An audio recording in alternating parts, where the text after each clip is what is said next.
mga malalaking kumpanya. Unahin ang mga farmers co-op. Lahat ng mga benepisyaryo ng walang gutom, sa farmers co-op rin tayo humahango. So sir, yung farm niya, doon na kami bumibili. Noong nakaraang linggo, dinayo ng Pangulo ang South Cotabato.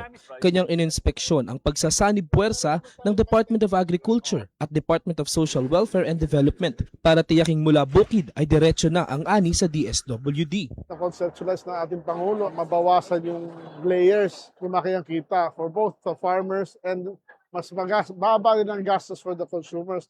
Pinakinggan din ng Pangulo ang mga pamilya. Ngayon, mas makakain na talaga kami 3 beses sa isang araw. Kanin na. May ulam na sir, may protein na tayo eh. Ganito, hindi na kayo nag-aalala. Lalo na kayo, ang dami ninyong pinapakain. Para sa Pangulo, ang food security ay hindi lang programa, kundi pangako na ang tulong ay pangmatagalan. Ang tawag namin, hindi na farm to market. Ang tawag namin dito, farm to table. Dahil tuloy-tuloy, mula sa mga farmer, dire-diretso na sa kanilang hapagkainan. Sa buong bansa, tuloy-tuloy ang trabaho. Isa-isang inaayos ang mga bagay na magpapagaan sa buhay ng mga Pilipino, tulad ng sama-samang pagkilos ng pamahalaan para sa siguradong pagkain sa bawat hapagkainan. Mabigat ng konti.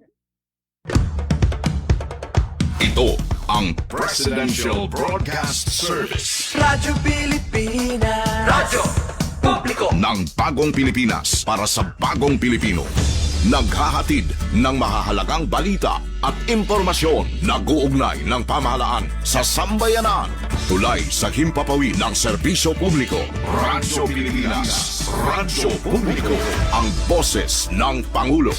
Sa Mega Manila 738.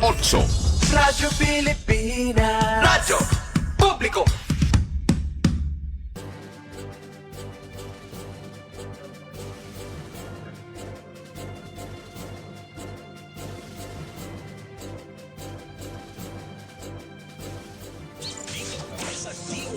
Saan? Bahag. Ang DOSTV sa radyo. Magandang agam, Luzon, Visayas at Mindanao. Ako ang inyong kapatid sa Impapawid, Onin Miranda. Narito na ang programa maghatid ng mga balita at impormasyon tungkol sa siyensya, teknolohiya at inobasyon.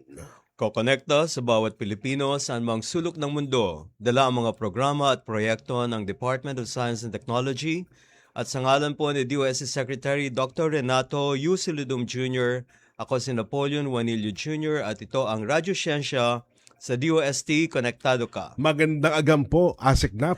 Magandang agham naman, Onin, at sa lahat ng ating mga kakonek. Kamusta na po kayo at mukhang napakarami nyo rin ginagawa, Asik. Oo nga, at kagagaling lang natin sa Regional Science and Technology Week sa Cebu. At naging, I should say, representative din tayo ni Secretary Solidum sa Pasok National Convention noong nakaraang, Wednesday. All Yes. right. So bago tayo magpatuloy, nais ko pong sabihin na maraming salamat po sa inyong patuloy na tiwala sa Department of Science and Technology. Agham niyo po ba na ayon sa pinakabagong Publicus Asia Survey ngayong second quarter ng 2026, nasa rank 2 ang DOST sa may pinakamataas na approval at trust ratings among all national government agencies. Ang inyo pong tiwala, salamat po, ang nagsisilbing inspirasyon ng DOST para pagbutihin pa ang paghahatid ng makabagong solusyon, teknolohiya at serbisyong direkta sa inyong mga komunidad at para sa pinadaling buhay at mas maunlad na bukas.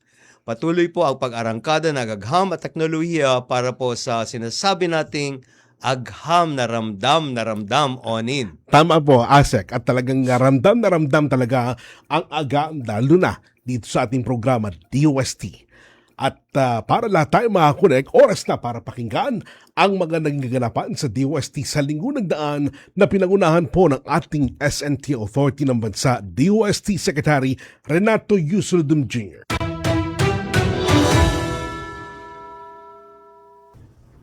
Noong Sabado po ay nagtungo po ang ating kalihim na si Secretary Solidum sa General Santos City upang pangunahan ang pag-turnover ng relief commodities kagaya ng ceramic water filters, iron fortified rice at ready-to-eat chicken arroz caldo na didevelop ng DOST Industrial Technology Development Institute o DOST ITDI at DOST Food and Nutrition Research Institute or DOST FNRI sa Office of Civil Defense Region 12 para sa mga kababayan nating naapektuhan ng magnitude 7.8 Sarangani earthquake.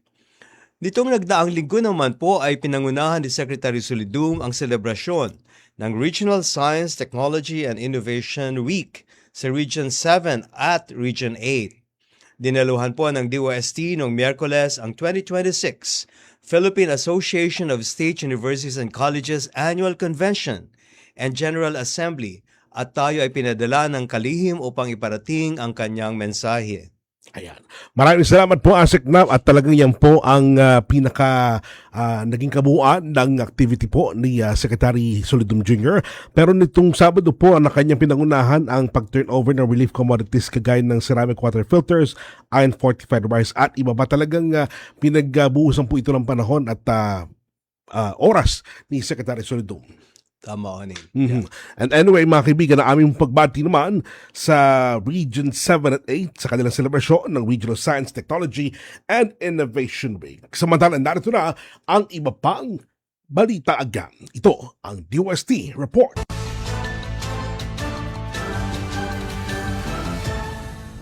Nang binuksan sa Tacloban City ang Eastern Visayas Regional Science, Technology and Innovation Week o RSTW Eastern Visayas kung saan ibinira ng DOST ang mga makabagong teknolohiya laban sa mga kalamidad at krisis. Dito layunin bigyang buhay ng pamahalaan ang agham na ramdam para sa kaligtasan at kabuhayan ng ating mga kababayan. Para sa kabuuang detalye may DOST Report si Mark Halili.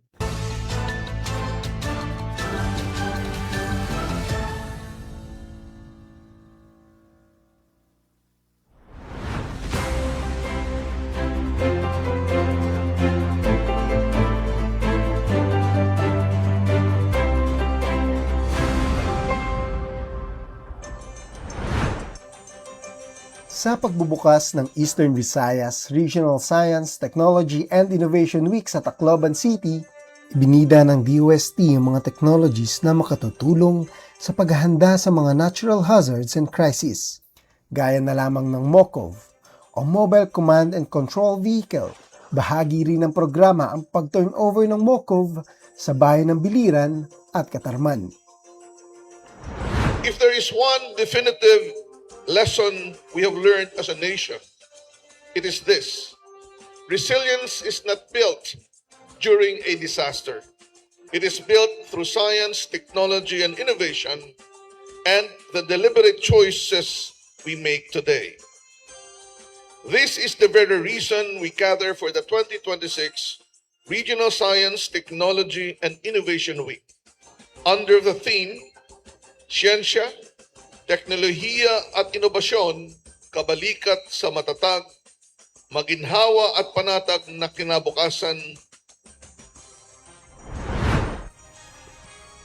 Kabilang sa mga teknolohiyang ibinida sa Eastern Visayas RSTW ay ang GeoRisk PH, isang online platform na makapagsasabi kung ligtas sa mga sakuna tulad ng lindol, baha at pagguho ng lupa ang isang lokasyon bago ito tayuan ng bahay o gusali.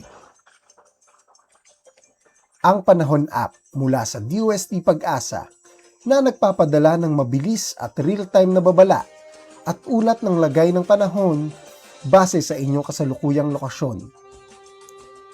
Isa pang ibinida ay ang Project Saray na gumagamit ng mga satellite, AI at smart sensors upang matulungan ng mga magsasaka na protektahan ng mga pananim at mapataas ang ani sa kabila ng nagbabagong klima. Innovation happens not just in laboratories or within the confines of research institutions. And real innovation does not live in isolation. It happens on the ground, woven into the everyday lives of our people. It is the fisherman using real-time weather forecasts and oceanographic data from Pag-asa to safely navigate the seas and return home to his family. It is the farmer utilizing climate information services from Pag-asa and Project Sarai to know exactly when to plant and harvest despite erratic weather patterns. And it is the local government units utilizing various information like hazard maps, risk analytics, geospatial data to protect its citizens. And this is what we mean by Agham na Ramdam. Science that reaches the grassroots, to every family, to every individual.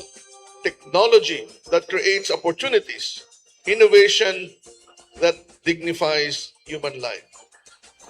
Pinagdaan din ng mga kasunduan para sa STEM Education Enhancement Project at inilunsad ang Region 8 Climate Change Adaptation and Disaster Risk Reduction Strategy Roadmap at Sarai Centro Eastern Visayas Implementation Plan 2026 to 2029. Dagdag pa rito, formal ding binuksan ang Advanced Manufacturing Center o AMCen sa Eastern Visayas. Layon ng DOST sa pamamagitan ng Regional Science Celebrations na ibaba ang mga agham, teknolohiya at inobasyon upang mas mapakinabangan ito ng Pilipino. Ito ang mensahe ng DOST. Agham na wala sa mga pahina at classrooms. Teknolohiya at inobasyon para sa lahat at agham na ramdam ng bawat Pilipino. Ako si Mark Salili para sa DOST Report. One DOST for you. Oportunidad at solusyon para sa lahat.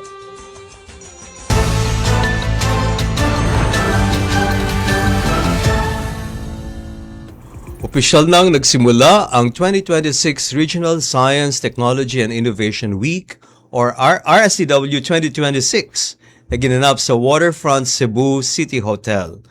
Dito nagtipon ang mga government leaders, researchers, MSMEs at mga estudyante mula sa buong Central Visayas para sa isang layunin.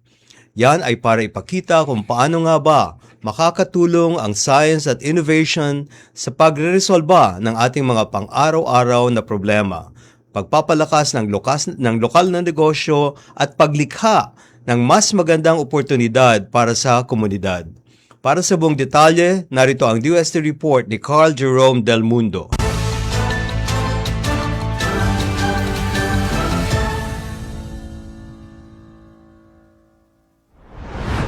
Formal nang binuksan ng Department of Science and Technology ang simula ng selebrasyon ng makaagham ng pag-unlad ng bansa ng pangunahan ng Central Visayas ang pagsushowcase ng iba't ibang mga teknolohiya at inobasyon dito sa Cebu City.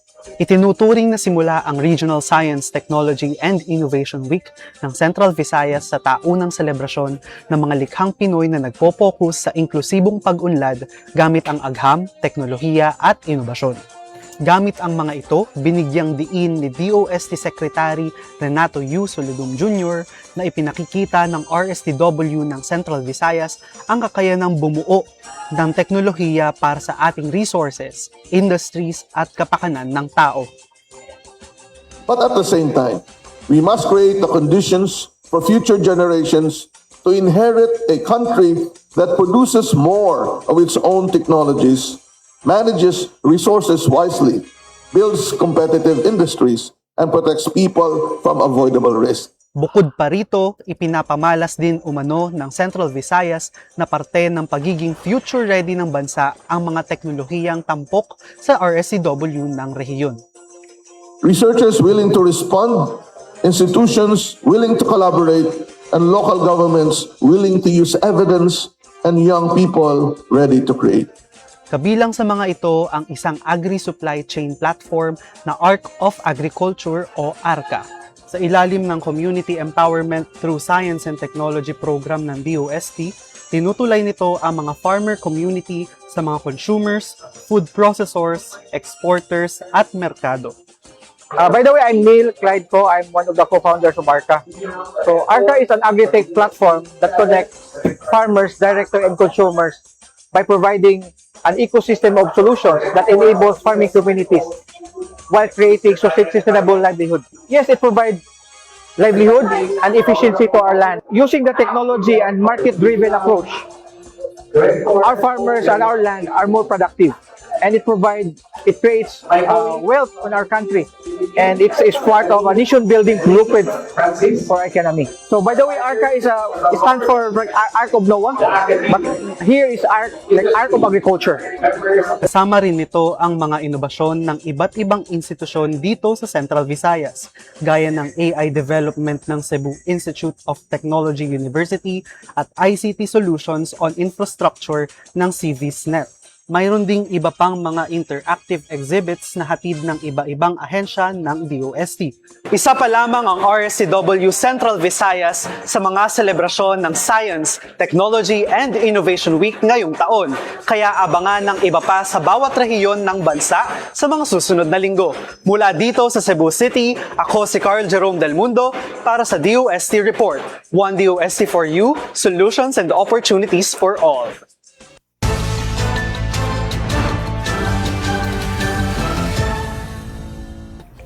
Mga ka-connect, agham nyo ba na meron ng teknolohiya na ginagamit upang mas mapabilis ang pagpapalahi ng talong sa bansa? Tutok lang dahil yan po ang pag-uusapan natin ngayong araw. Magkabalgagad ang Radyo Siyensya. Sa DOST, konektado ka. Discover, learn, and grow. Alamin ang mga alok na serbisyo mula sa gobyerno. Radyo Siyensya, dito sa Radyo Pilipinas. Mga kababayan, si Ding Dong po ito. Alam niyo bang mataas ang tsansang magkasunog pagkatapos ng malakas na lindol? Kaya naman pagligtas ng bumalik sa loob ng bahay o building, i-check agad ang mga kawad ng kuryente. Kung may nakitang sira, patayin ka agad ang main switch. At ang pinaka-importante, i-report ito sa otoridad. Huwag mo nang i-DIY yan, ha? Naku, baka mas malaking problema pa ang sumabog. Tandaan, i-check ang sira, patayin ang main switch, i-report sa otoridad. #panatag ang may alam.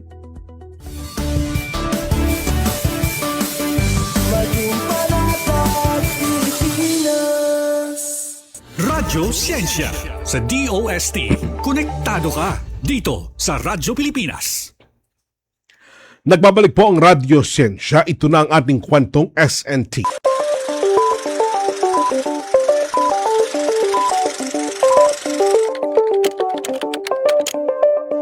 Mga ka-connect, agham nyo ba na mula sa peste hanggang sa mabago-bagong panahon ang paborito nating talong ay dumadaan rin sa mahirap na sitwasyon. Pero ngayon, sagot na yan ng siyensya gamit ang AI at high-tech biotechnology.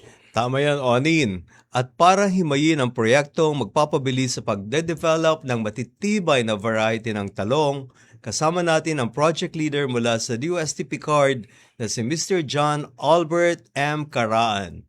Magandang agham, Albert, at welcome sa Radyo Siyensya. Magandang agham po, Yusek, Yeah. Sir Ronin. Yeah. Yes, Albert, interesado ako dito kasi agriculture din ako eh. Yes. Albert, para po sa dagdag kaalaman ng ating mga tagapakinig, ano po ba itong proyektong nating utilization of interdisciplinary strategies and plant breeding innovations for the development of eggplant, Solanum melongena, haploid and doubled haploid lines? Sa madalit sabi po, yung proyekto namin, gumagamit kami ng iba't ibang mga makabagong teknolohiya para mas mapabilis natin yung pagpapalahin ng talong sa bansa. So, karaniwan po kasi sobrang tagal po ng proseso para makapag-generate o makapag-produce ng bagong variety. So, kadalasan po, umaabot ng 8 taon hanggang 10 taon. 8 taon? Opo. Para sa isang variety ng talong? Para sa isang variety ng talong. And yung kalakihan po nung 8 hanggang 10 taon na yon, ginugugol po yan sa paggawa ng mga parents na talong na pinapaglahi natin. So, yun po yung medyo matagal. Kadalasan po, ginagawa yun, self-pollination. So, ibig sabihin po, pinapabuto lang natin yung talong every season para makapag-produce po tayo ng mga talong na tinatawag natin na pure. Kumbaga, sa mga hayop po, di ba, tayo po, kung may mga nakikinig po sa atin na nagpapalahi ng hayop, gusto po nila mga purebred na mga hayop, di ba? So, ganun din po tayo sa halaman. So, gusto natin purebred para po predictable din yung magiging itsura nung anak ng mga nung magiging mga buto ng ating mga talong. So yun po yung gusto ng mga magsasaka natin. So hindi pala kumbaga maaari yung crossbreed ng mga halaman. Pwede Partikular po. ng talong. Pwede po, pero sa talong po, yung crossbreeding po, iba yung term. Okay. So yung sa talong po, hybridization po. Okay. So, siguro po yung crossbreed, mas malapit po siya dun sa interspecific hybridization. Ibig sabihin, magkalayong lahi ang lahi natin ng mga talong. Pero yun po yung mas akma na termino sa mga halaman. Pero Sir Albert, bakit talong ang napili niyong gulay? Oo nga.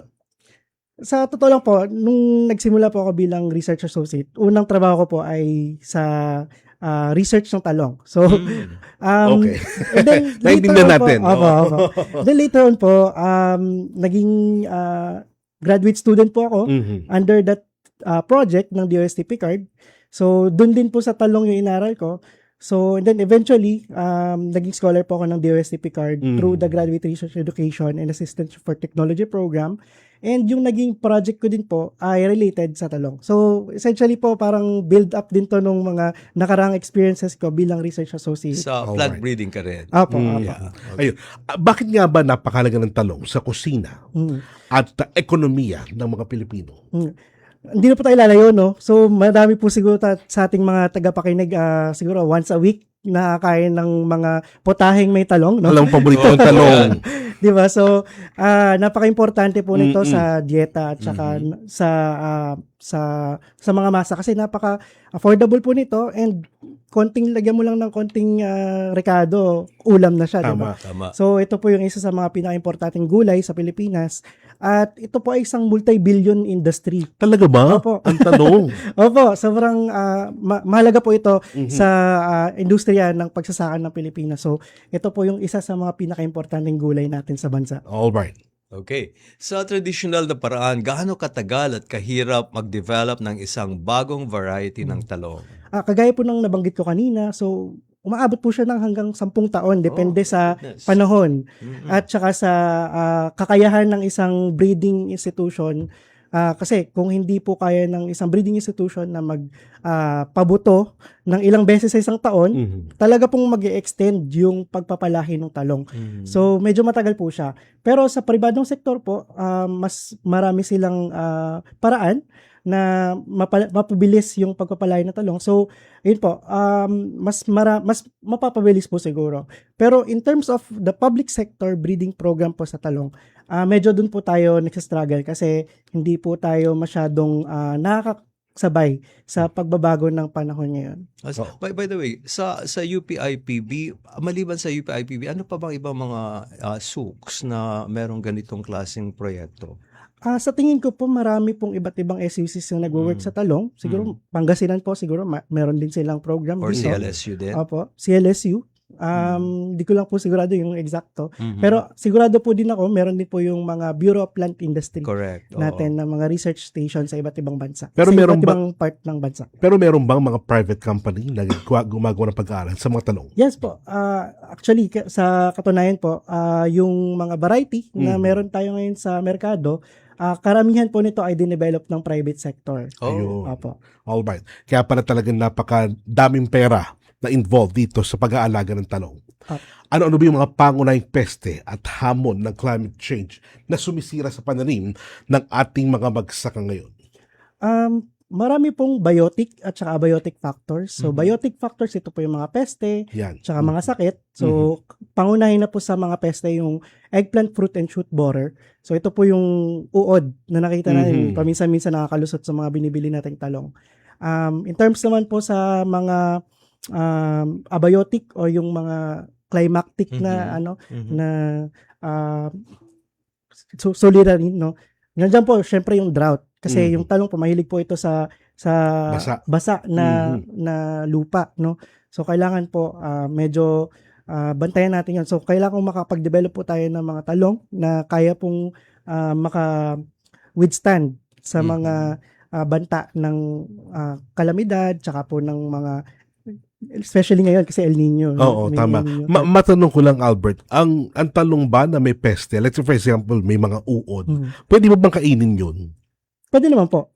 Kahit po yung peste ay protina naman. Tama. Pero, yung gusto syempre, ko malaman, yung ibang ang Syempre- mga peste na yun ay maaari ding makain o kainin. pwede naman po kasi syempre may frost o yung may kumbaga umiipot na rin yung uod sa loob eh. So yun po yung siguro hugasan natin. Tama. Tapos kung hindi talaga natin maiwasang makain yung uod, okay lang naman siguro kasi lulutuin po natin. Tama. Pero hindi po siya kaya-aya, di ba? Kung Tama. makikita natin. So, ayun po. Albert, ano itong double haploid technology or DH technology at paano ito napapababa sa isang taon lang ang dating o Dating ano to? Sa isang taon lang ang dating 8 na taon na Years. proseso. Paglilinaw lang po, no, yung isang taon na po yun yung pag-develop nung pure na breeds nung talong. Mhm. Pero yung 8 taon, yun po yung entire duration ng I pagpapalain. see. So yung pag-develop po ng pure lines, instead po na sabihin natin 3 to 5 years, pwede po natin gawin siya within a year. Oh. Yun. So kung yung dati po, ang ginagawa natin, pinopollinate, pinapabuto po natin yung talong every season for siguro mga 6 to 8 generations, nakatumbas to ng 3 to 5 years. So, sa double haploid po, ang ginagawa po natin, kumukuha po tayo ng mga cells galing sa bulaklak ng talong. Yun po yung mga cells na tinatawag nating haploid. Okay. Tapos, pag kinulture po natin siya sa laboratorio, pwede po natin siyang ipotocopy. Alright. For the lack of better term, ipotocopy para madoble. Kaya po siya tinawag na double haploid. Para madoble yung genetic content niya po. So, sa madalit sabi, nasa-shortcut niya po yung ilang taon or generation ng pagpupurify ng lahi ng talong into a year compared po dun sa conventional na 3 to 5 years. Alright. Naku, napakabilis pala na kung tutusin yung taon na binibilang natin para makuha yung variety ng talong. Paano naman pumasok ang artificial intelligence sa laboratorio nyo sa mamagitan ng Sporesight app? At paano tinutulungan ng mga AI ang mga researchers para makuha yung perpektong tiyempo sa pag-culture ng talong? Ayun po. So, nabanggit ko po kanina, yung ating kinukulture galing po dun sa bulaklak ng halaman. Pero hindi po lahat nung parte or yung hindi po lahat nung kahit anong bulaklak na lang pwede natin i-culture. No? Tama. Meron pong eksaktong tempo tayo na kailangang sundin para po maging successful yung pag-culture natin ng talong sa loob ng laboratorio. No? So, yung Sporesight po, ginamit namin siya para magkaroon kami ng batayan o para malaman namin ano ba yung eksaktong stage na pwedeng i-culture. Kasi kailangan po ng matinding pagsasanay kapag kunyari hindi ka po sanay sa cell biology ng talong, hindi mo mapipinpoint at one go kung kailan mo i-harvest yung specific flower para i-culture sa laboratorio. So, ito pong Sporesight, pinadali niya po kasi ang kailangan pong gawin ay itinrain na lang po namin yung AI. Nagawa po kami ng sarili naming model ng AI para po yung AI na po yung magsasabi dun sa researcher or technician kung angkop ba yung stage ng development ng flower para i-culture sa laboratorio. So, hindi na po kailangan ng palaging merong technical expert na nakatabi sa'yo bago mo i-culture yung talong po. Tama. Alright. Yeah. Albert, kasama rin sa plano ang gene editing or CRISPR. Alam mo, gustong-gusto ko talaga tong CRISPR, pati sa tao, okay to eh. Ano naman ang magiging papel nito sa hinaharap? Ayun po. Yung una ko pong mga na-discuss kanina ay in vitro. In vitro na pamamaraan para makapag-produce ng double haploid na talong. And hindi po lahat ng varieties or genotypes ng mga talong ay amenable ganun pala sa pag in vitro culture. I see. So hindi po sila pare-parehas. So ngayon po meron din pong component itong proyekto namin na gagamit kami ng CRISPR para po makapag-develop ng in vivo na paraan. Ibig sabihin genotype independent, kahit ano pong genotype pwede na po tayo makapag-produce ng haploid at saka double haploid na talong. para in the future po, magamit din natin siya for breeding applications. Alright. Gaano naman kahalaga yung pondong inibigay ng DOST Picard para maisakatuparan ng high-tech na proyektong ito? Syempre po napaka-importante kasi yung realidad po ng mga SUCs talaga, very scarce yung mga resources for institutional research projects. So, for example, sa amin po, mga nasa 65,000 lang kada taon yung pondo sa proyekto. So, No way. Opo. Ang ganda-ganda totoo ng lang proyekto. po. Pero, kapag po may external funding, for example, galing sa DOST, napakalaking halaga po ng 5 million to really allow us researchers to keep up with the innovations happening in the world. So, ito po, sa katunayan po, yung proyekto namin, meron din po kaming collaboration with a Spanish group. So, ayun po, hindi po namin magagawa ito kung walang mga pondo galing sa DOST. Tama. Alright. Talong din ba ang sinusulong ng Spanish partners nyo? Opo, sila po talaga yung expert dito sa field na ito. So, nung naghahanap po kasi ako ng mga literature dito sa Pilipinas kung sino na nakagawa nito, wala po kasing masyado pang gumagawa. So, naghanap po tayo ng literature abroad. Then, nakita po natin na, ito pala yung mga nag-pioneer nito. So, tinry lang po natin i-contact. And then, luckily, we were entertained and with the support of DOST Picard, we were sent to Universidad Politécnica de Valencia para po magsanay pa po doon sa isang maiksing pagsasanay po para mas makadaw pang palad namin yung mga researchers na talagang gumagawa po nito doon sa Spain. Hanggang kailan matatapos itong inyong pag-aaral nito para sa talong? Ito pong proyekto namin hanggang October this year po. So hopefully po makapag-release po kami ng iba't ibang mga lines ng talong na pwedeng magamit sa breeding. And also, we are also wrapping up po yung iba't ibang package of technologies na na-develop namin through this project. Yeah. So, yan si Albert, ang ating talong champion. Yan. At sabi natin, walang tatalo sa talong. Para sa ating pagtatapos kay Sir Albert, Sir, ano ang mensahe nyo sa mga kabataan na gustong maging modernong agri-scientist na tulad mo para sa bansa? Siguro mensahe ko, sigurado po ako, marami po mga kabataan kagaya ko na naghahangad na maging scientista. So, hindi po mawawala yung frustrations, tsaka syempre sa mga inefficiencies, no? Pero, ang masasabi ko lang po para sa mga kabataan, so, kagaya po ng mga famous na lines, no? Minsan kailangan mong gumapang para yung mga susunod sa'yo ay makapaglakad. Tama. Diba? So, ayun lang. Continue doing your best whatever you are doing. So, ngayon, para po, syempre, hindi naman matatapos yung mga bagay-bagay sa ngayon, but in the future, syempre, you're building something better for those who will come next to you. Pero palagay ko, Albert, ang dapat na mensahe mo dyan ay ikaw mismo nagsabi, multi-billion peso industry. Yan na lang, follow the money. Diba? Kaya, dyan na lang, pwede ka na, dyan na lang. Po, kasi, alam mo, Onin, karamihan, pag tulad mga bright people, scientists like Albert, sabi na, wag ka mag-science, wala kang pera dyan. Tama. No, hindi yan totoo. Hindi yan totoo. Ang agriculture is one of the world's, biggest money makers. Tama. At wala yan alam mo sa Amerika, kung saan ako nag-aral at doon din ako nagturo, ay yun talaga ay walang tatalo. Tama. At again, lalo na sir sa panahon ngayon. Tama. Di po ba? Alright. Albert, baka meron ka pang gustong batiin at pasalamatan? Hello dun sa mga kapatid ko po, kay Ate Joanne, mag-birthday siya next week, nasa Qatar. Yung kuya ko po, next week mag-birthday din, nasa Taiwan. Tapos mga labmates ko po sa IPB Genetics Laboratory, hello. Thank you, and kay Sir Val, kay Arizel, sa mga taga-computer science naman po na tumulong dun sa proyekto. Alright. Mabuhay ang mga agriculturists, mabuhay ang mga scientists. Yeah. Maraming salamat, John Albert Caraan, Project Leader mula po sa DOST Picard. Mga kakunek, tutok lang magbabalik agad ang Radyo Siyensya. Sa DOST, konektado ka. Radyo Siyensya sa DOST. Konektado ka dito sa Radyo Pilipinas. 10 taon matapos ang makasaysayang arbitral ruling, nananatiling matatag ang paninindigan ng Pilipinas sa pagtatanggol sa karapatan nito sa West Philippine Sea. Ito ang malinaw na mensahe ni Pangulong Ferdinand R. Marcos Jr. sa paggunita ng ika-10 anibersaryo ng makasaysayang tagumpay ng Pilipinas laban sa pag-aangkin ng China sa West Philippine Sea.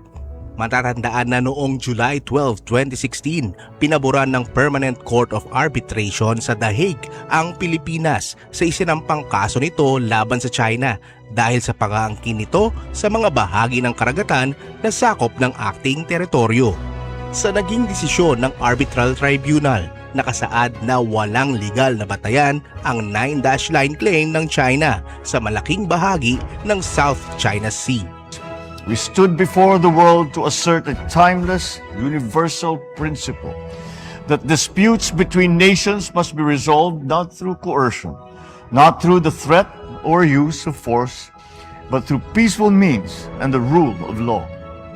Bagamat hindi kinikilala ng China ang arbitral ruling, iginiit ng Pangulo na mananatiling matatag ang Pilipinas sa pagsusulong ng karapatan nito sa diplomatikong paraan at alinsunod sa international law. For the rule of law is a great equalizer of all nations. It ensures that right is not defined by might, that justice is never dictated by the relative size of a nation's territory, military, or economic power. At its heart, this award is about people. When we defend the rule of law, we are not merely defending lines on a map. We are defending the lives, the livelihoods, and the future of our peoples. Ang ika-10 anibersaryo ng 2016 Arbitral Award ay paalala sa bawat Pilipino na ang ating paninindigan sa West Philippine Sea ay hindi lamang usapin ng teritoryo. Ito rin ay paninindigan para sa kinabukasan ng sambayanang Pilipino. Para sa bagong Pilipinas, Quincy Kahilig, Radyo Pilipinas, Radyo Publiko. Tinig ng Bayan! Tinig ng Bayan! Sa direktiba ni Pangulong Ferdinand R. Marcos Jr., narito ang isang kwento ng pag-asa mula sa isang benepisyaryo ng serbisyo ng gobyerno. Ito po ito pong solar power na nagawang proyekto po dito sa New Masba Multipurpose Cooperative. Malaking tulong po ito dahil noon ang ginagamit kuryente pero ngayon hindi na po kuryente pero solar power generator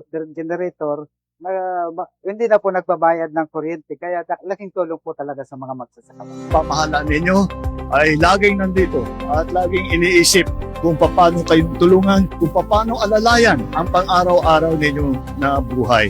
Proyekto ng Pangulo, ramdam ng bawat Pilipino. Tinig ng Bayan! Tinig ng Bayan! Discover, learn, and grow. Alamin ang mga alok na serbisyo mula sa gobyerno. Radyo Siyensya dito sa Radyo Pilipinas. Nagbabalik po ang Radyo Siyensya sa DOST Konektado Ka. Makakakonect isang dekada ng pagpapakita ng galing, sining at siyensya sa pamamagitan ng camera lens. Agham nyo ba na hindi lang sa laboratorio o sa mga makakapal na libro nakikitang agham? Pwede rin natin ito mapanood sa big screen at kapag pinagsama mong husay sa paggawa ng pelikula at ang lalim ng siyensya, diyan pumapasok ang nag-iisang science filmmaking competition sa bansa. Nako, napaka-interesante nito. Yes, sir. Yes, Oni. At dahil ngayong hapon, excited din tayong busisiin ang pagbabalik ng isang milestone event na tiyak aabangan ng ating mga filmmakers, science enthusiasts at ng buong bansa. Kaya naman makakasama natin para magbahagi ng mga detalye tungkol sa 10th edition nito, ang Science Research Specialist 2 at ang masipag na project leader ng 10th Indiscientia. Galing Indiscientia. Na si Miss Jasmine Colleen Entia. Magandang agham, Jasmine. Magandang agham po, Sir Onin and ASEC. Thank you so much po sa pag-feature ng Indiscientia dito sa ating Radyo Siyensya. Sana naman, baka naman, hindi siyensya. Indie. I-N-D-I-E po. Yeah. Independent, as in independent film. Jasmine, para sa dagdag kaalaman ng ating mga tagapakinig at sa madaling salita, ano ba talaga ang ibig sabihin ng Indiscientia? Yan. So, nabanggit ni Asik no na indie ay galing sa independent. Mhm. So, ang proyektong ito ay indie siyensya dahil mas gusto natin na mas maraming makasali sa isang science film competition na ito. So, itong indie siyensya ay organized by the Department of Science and Technology, Science Education Institute, at ito ay isang science filmmaking competition. So, gusto natin na mas maraming ma-involve no sa pag-communicate ng science, kung paano nila nakikita, na-experience, or paano nag-engage yung ating mga community sa science. Gusto natin makapakita yon no through films. Ayun, isang dekada ng indisyensya. Ano yung top 1 proudest moment nyo so far? Yes, so far, ang pinaka-proudest moment namin ay kapartner po namin ng Film Development Council of the Philippines sa pagsagawa nitong Indie Siyensya. For the past 3 years or 4 years po ay kasama namin sila, no.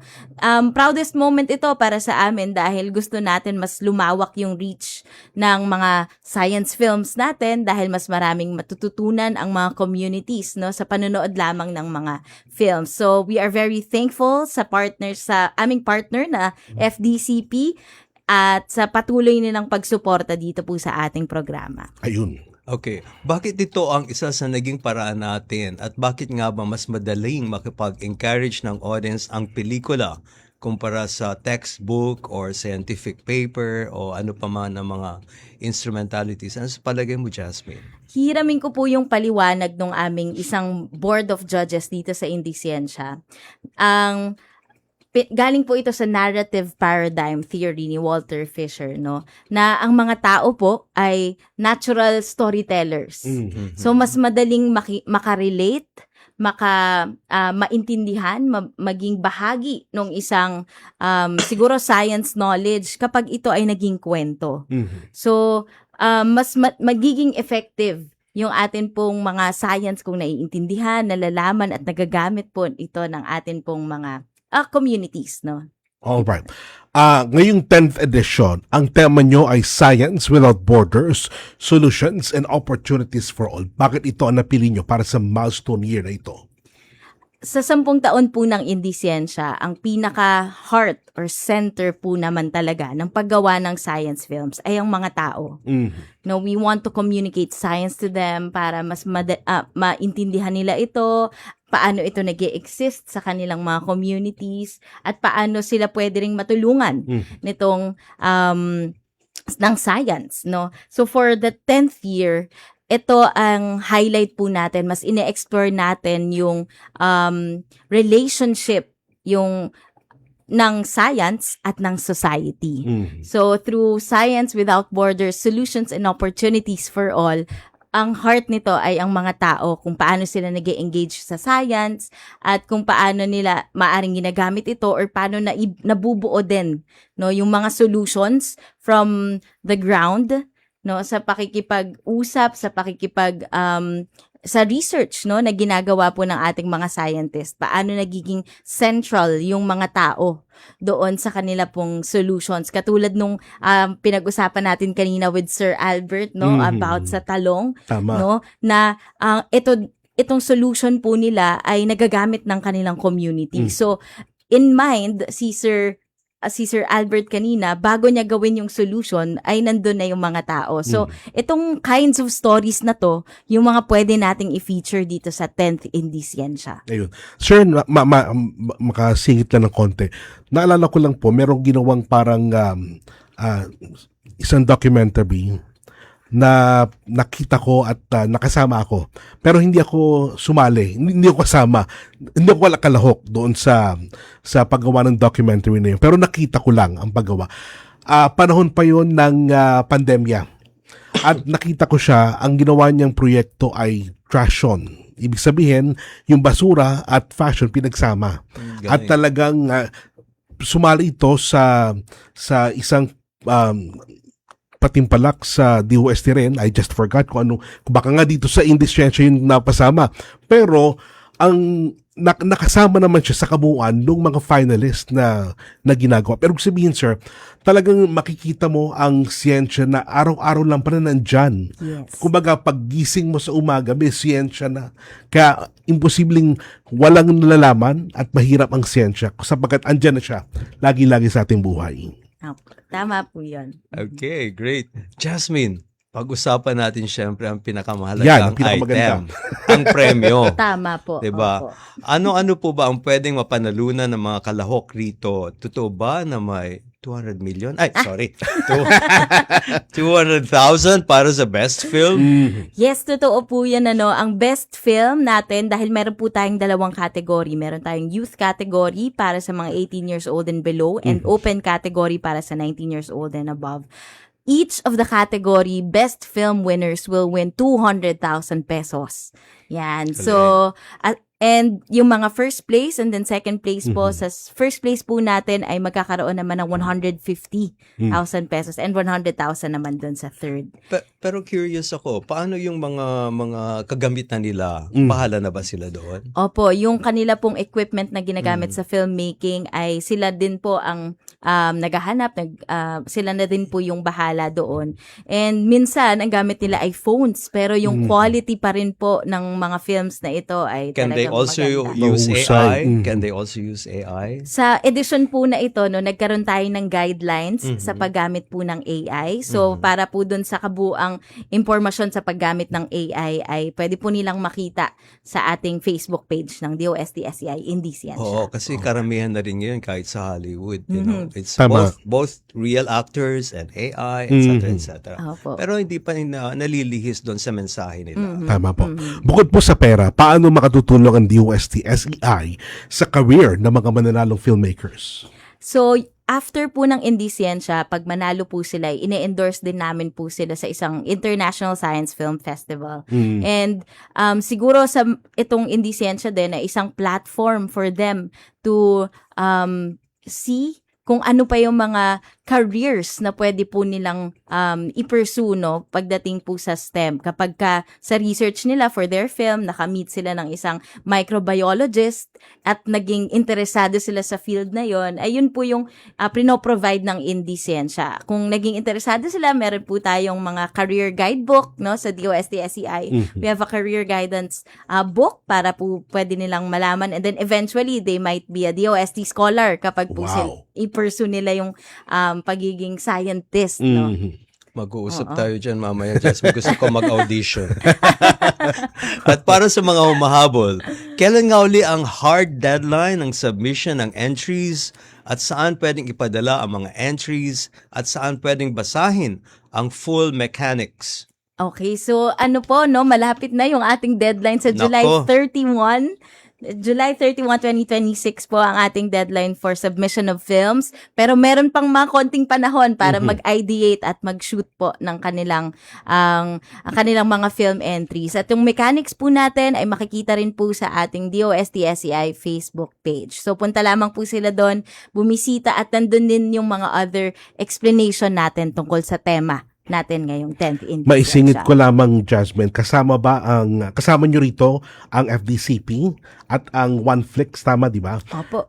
Mapapanood ba ng buong bansa ang mga entries? Yan. So, dahil po sa tulong ng FDCP at ng kanilang Filipino channel, yung OneFlix, ay ang mga top 10, yung finalist po natin for the Indeciencia, ay magkakaroon ng film screening sa mga Cinematheque centers ngayon pong October 6 to 10. October 6 to 10. Yan. So, and then after po ng 6 to 10 ay doon naman sa OneFlix. So, kailangan lang nilang mag-create ng account online and then they can watch all the 10 films of the 10th Indeciencia. All right.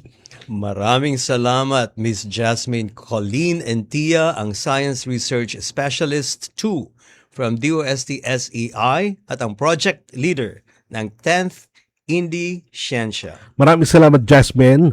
At baka may gusto ka pang batiin at pasalamatan, nasa iyo ang pagkakataon.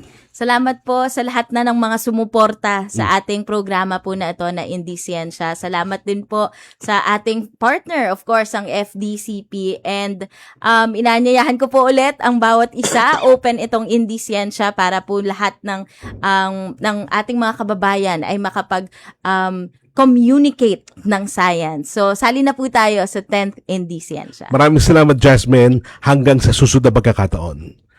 Samantala mga Connect, oras na para ating alamin kung ano pa ba ang makaganapan ng Department of Science and Technology na pangungunahan po ng ating kalihim DOST Secretary Renato Yusilidum Jr. sa mga susunod na araw. Sa susunod na linggo po ay gaganapin ang Regional Science, Technology and Innovation Week or RSCW ng Region 10 sa Camiguin. Inaanyayahan po natin ang ating mga kababayan natin dyan na makilahok sa nasabing selebrasyon.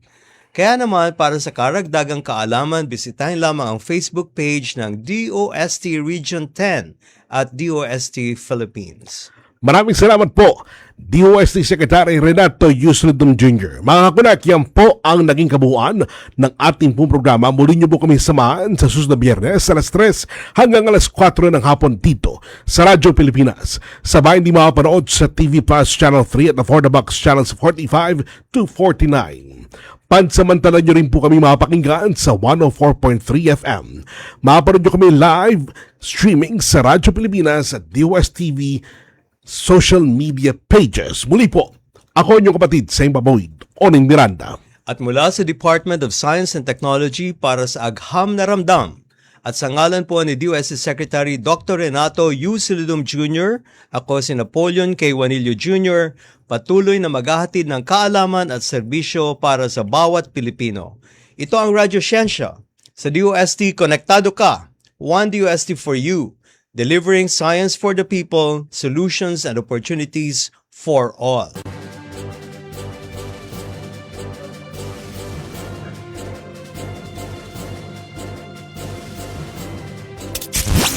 Serving the Republic of the Philippines for more than 75 years.